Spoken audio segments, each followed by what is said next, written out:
Le contrôle déguisé, quand l'autre te manipule sans que tu le vois. Parfois, il n'y a pas de cri, pas de violence physique, pas d'interdiction directe, et pourtant tu ne te sens plus libre. Tu doutes de plus en plus de tes choix, tu cherches toujours à faire plaisir et à éviter de mal faire. C'est ça le contrôle déguisé, et c'est bien plus courant qu'on ne le pense. Ce contrôle, il s'exprime par la culpabilisation.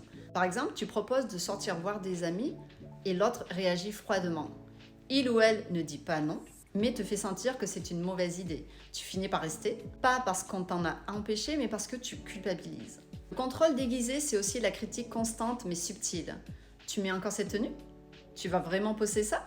Tu trouves ça intelligent ce que tu dis? Ce n'est jamais frontal, mais petit à petit, tu changes. Tu t'effaces, tu t'adaptes à ce que l'autre attend, souvent sans même t'en rendre compte. Et le plus dangereux, c'est que tu te dis que c'est toi le problème.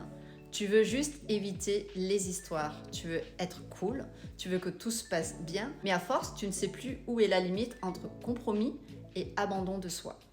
Alors, comment reprendre le contrôle?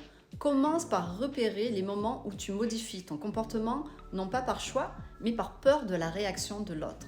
Note-les. Est-ce que tu renonces souvent à des choses importantes pour toi? Est-ce que tu sens que tu ne peux pas être pleinement toi-même? Ensuite, exprime un besoin clair, un vrai. Par exemple, j'ai besoin de garder mes amitiés même si tu n'es pas proche d'eux, ou j'ai besoin de me sentir libre de m'habiller comme je veux. Observe la réaction.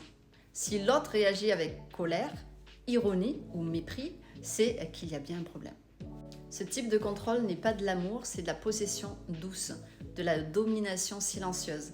Et tu n'es pas là pour jouer un rôle dans la vie de quelqu'un. Tu es là pour exister pleinement.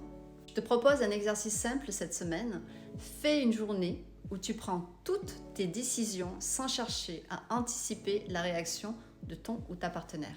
Juste une journée. Et observe ce que tu ressens. Est-ce que tu respires? Est-ce que tu te sens plus toi? Ce ressenti est un indice puissant. Et si tu veux retrouver ta liberté intérieure, ton pouvoir de choix et ton charisme naturel, télécharge mon guide offert, les 7 étapes pour devenir plus séduisant ou plus séduisante. C'est en description juste dans ma bio et c'est 100% gratuit. Dans la prochaine vidéo, on va parler d'un piège encore plus dangereux, la dépendance affective. Quand tu confonds amour et survie et que l'autre devient ta seule source d'existence. On se retrouve très vite pour en parler.